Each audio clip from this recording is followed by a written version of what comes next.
I made a joke with friends once that the first time I cried while playing a video game was Nier Automata, and the second, third, fourth, fifth, sixth, seventh, and eighth times I cried were playing 1000 times Resist. That's not the topic of this video, but if you take away anything, it should be my recommendation to play 1000 times Resist. The other day, however, a memory hit me like a brick through the window. My joke is wrong. The second video game to ever make me cry was Fallout 4. Ever since I first played it in 2019, I've thought a lot about Fallout 4. It's something of a North Star in my own game design.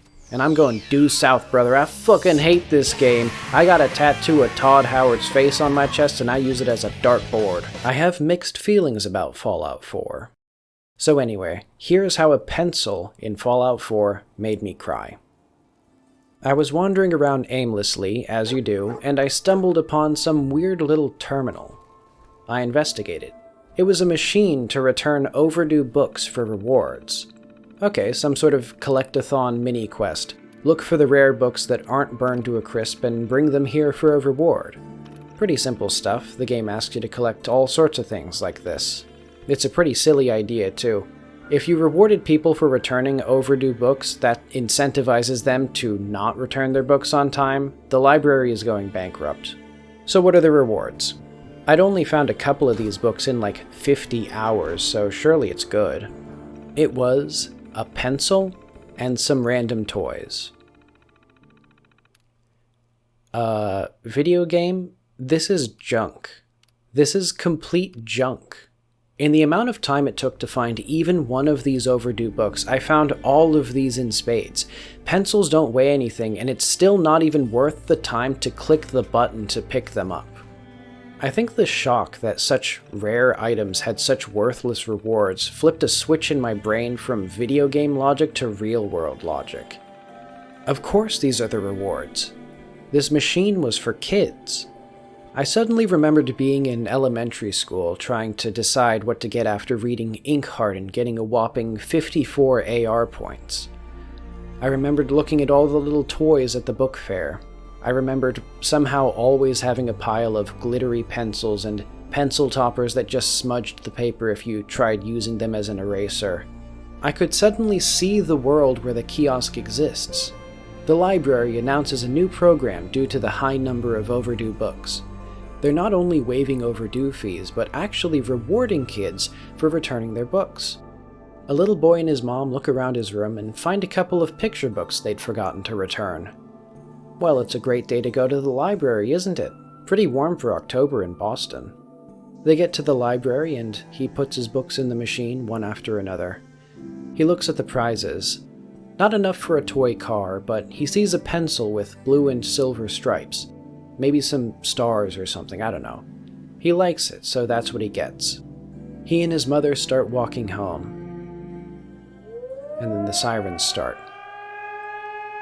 There's no time to get to shelter in the minutes before the bombs drop. Maybe they survive for a few hours after that. I hope not. Over 200 years pass. The world doesn't heal. Society doesn't rebuild. Now I have your stupid little books and your stupid little pencil, and what good are they, huh? It's garbage. It's all garbage. This whole fucking world is garbage. Piles of worthless things that used to matter to somebody. Shattered concrete and twisted rebar that used to be somebody's home, or their favorite restaurant, or the library. It's not even worth salvaging for the scrap.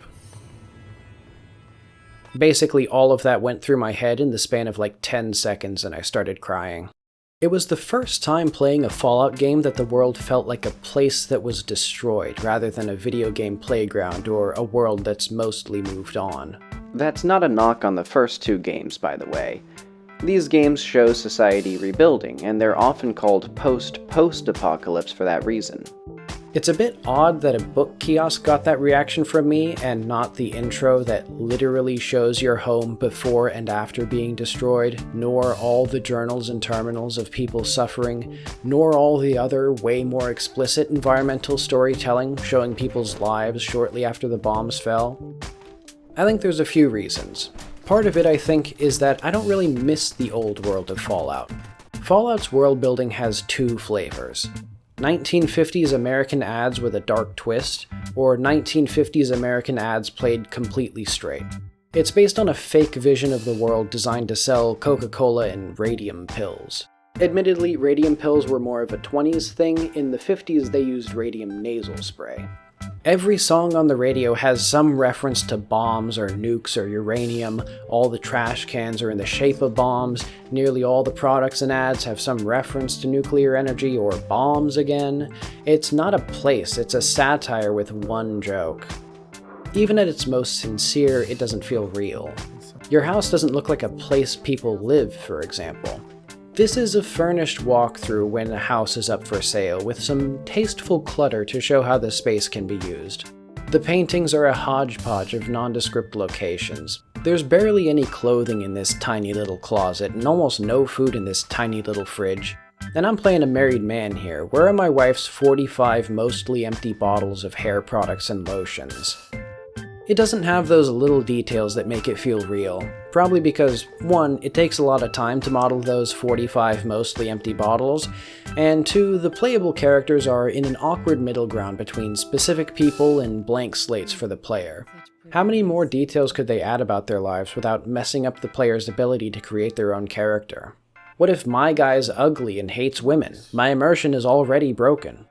Even if it had more detail, the idyllic life before the inciting incident and the man with a dead wife going on a quest for revenge are pretty familiar story elements, so it's not like I'd be blown away unless they really did it well. The game is called Fallout. I kind of expected this. But I didn't expect the game to remind me of Pencil Toppers or the Accelerated Reader program. It hooked into memories so mundane and specific that it almost certainly wasn't intentional. The fact there was no obvious gameplay or narrative meaning also made it stand out more.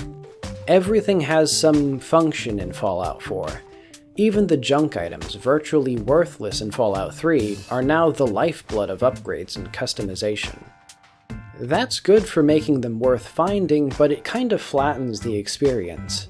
I see a skeleton with a watch in a bomb shelter and I think, I hope that watch has a gear in it. I need more gears to upgrade my pistol. If I'd seen the other kiosks, which actually have some useful items, it wouldn't have had nearly this impact. This one feels like a thing that just exists in the world, and that got me thinking about the world. It's also more understated than much of Fallout 4. To give credit where it's due, I do feel a pang of emotion at the confusion and fear of these innocent people in the intro. I felt a bit sad when I saw a raider with a toy truck in his inventory, or the way most feral ghouls have some small trinket like a toy or silverware, hinting that they hold some memory of being human. For sale, baby shoes, irradiated.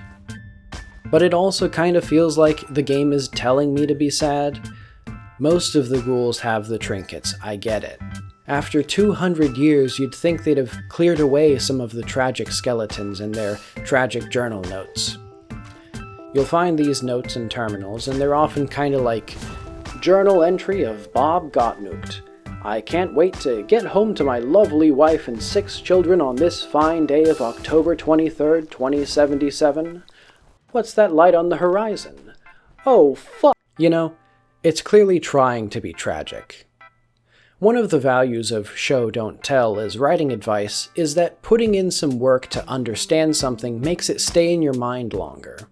That's probably why, as people get older and more media savvy, they often start preferring media where it's a challenge to understand what the fuck is even happening, let alone what it's trying to say.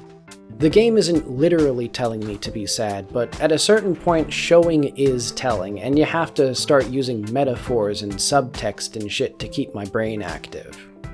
All the kiosk said was, "You can return an overdue book for 2 pencils," and everything else was in my mind, which is coincidentally where I keep all my emotions and memories, so they had a chance to mingle.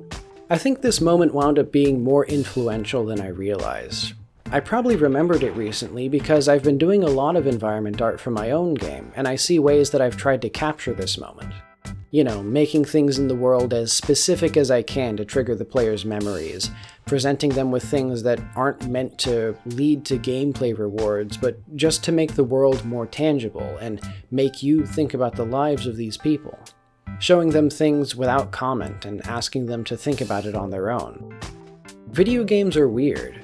They're so big and so complicated that often the most memorable moments are these weird tangential experiences that you can't even be sure were intended.